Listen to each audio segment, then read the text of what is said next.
The next morning, your name is not on the move forward list. It is not on the cut list either. It sits by itself under one word: review. Carter stands in front of the board longer than usual. You sit beside him with the new tennis ball in your mouth. The ball is still round. He looks down at it. Well, that's unexpected. You bite harder. A small crack appears in the rubber. Carter closes his eyes. I spoke too soon. They call Carter into the review room. You stay outside. You wait in the hallway with another handler, while the kennel master, the lead trainer, and the program supervisor replay the joint lane footage. The video is simple. You stop at the vehicle. You look toward the service tunnel. Carter asks for permission to leave his lane. Atlas is freed. Both teams return to work. The clock runs out. The kennel master speaks first. The event is still a failure. We do not change a result because the story sounds better afterward. Carter nods. Understood. The supervisor leans back. If you ran it again, knowing the clock would cost you the slot, would you stop? Carter does not need time. Yes. Even knowing it meant a failure? If my dog tells me something is wrong 3 times, and I ignore him to protect a score, then I don't have a team.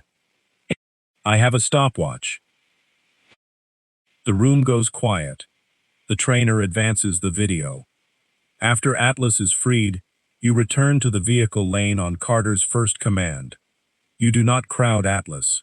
You do not lose your head. You finish the search. He taps the screen. This is the part I care about. The supervisor studies the file. Atlas, steady, controlled, dependable. Zone, fast, accurate, improving, and still rough around the edges. Carter, inexperienced, honest about mistakes, and learning to read the dog instead of forcing the result. The kennel master folds his arms. Speed can be shaped. Line handling can be fixed. Control can be built. He looks at Carter. What is harder to build is a handler who listens when the dog has information he does not. The supervisor slides the file across the table. Fail remains at the top. Under it is the decision. Selected for the certification track. You did not pass the lane. You gave them a reason to keep training the team. Carter steps into the hallway with the paper in his hand. You stand immediately. He walks to your kennel, removes the unassigned card, and replaces it. Assigned handler, Carter. You look at the card. Then you look at his reward bag. Right, he says. Your priorities remain extremely consistent. At the far end of the hall, Reynolds brings Atlas outside. He has been cleared to continue too. Atlas passes your kennel and touches his nose to your shoulder through the opening. You check his mouth for stolen property. Nothing. The alliance holds. Selection does not make you a military working dog. It earns you 8 more weeks of work.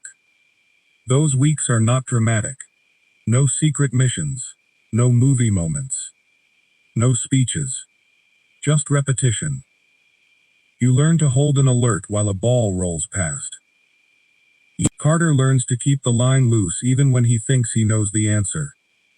You learn to search a blank room without inventing a target. Carter learns that silence is sometimes the best command he can give. Some days you are excellent. Some days you false alert on a backpack because Carter's shoulder moves half an inch. Some days Carter handles the line so badly, the trainer asks whether he is working a dog or tying up a boat. Still evaluating both options, Carter says. You learn Atlas is not your enemy. He is simply a dog with better control and a deeply irritating ability to remain calm. Atlas learns that your reward toy is protected by unwritten law and sustained eye contact. Carter learns your ears move before your body does. He learns the difference between curiosity and concern. He learns that when your nose stops but your tail does not, you are thinking, He learns when to wait. You learn his footsteps. You learn that he checks your left front paw first after a long lane. You learn that when he is nervous, he rubs the edge of the leash with his thumb. You learn that he will not put a mistake on you if he helped create it. Trust does not arrive in one big moment. It shows up in small, boring ones. The line stays loose. The kennel door opens. The same person is there. Again. On certification morning, Carter arrives before the lights come on. You are already standing at the kennel door. He clips the leash to your collar. Ready? You do not know the word. You know the routine. The final evaluation is built from things you have done dozens of times. Obedience, vehicle search, a blank room, a noisy lane, a long hold at source. Nothing is designed to look impressive. That is the point. A good team makes difficult work look routine. You pass the first lane, then the second. In the blank room, you search once, check back with Carter, and leave without an alert. The trainer marks the room clear. The final source is hidden near the rear compartment of a transport vehicle. You catch the odor, work back to the strongest point, and sit. Carter stops behind you. Hold. A trainer rolls a tennis ball across the lane.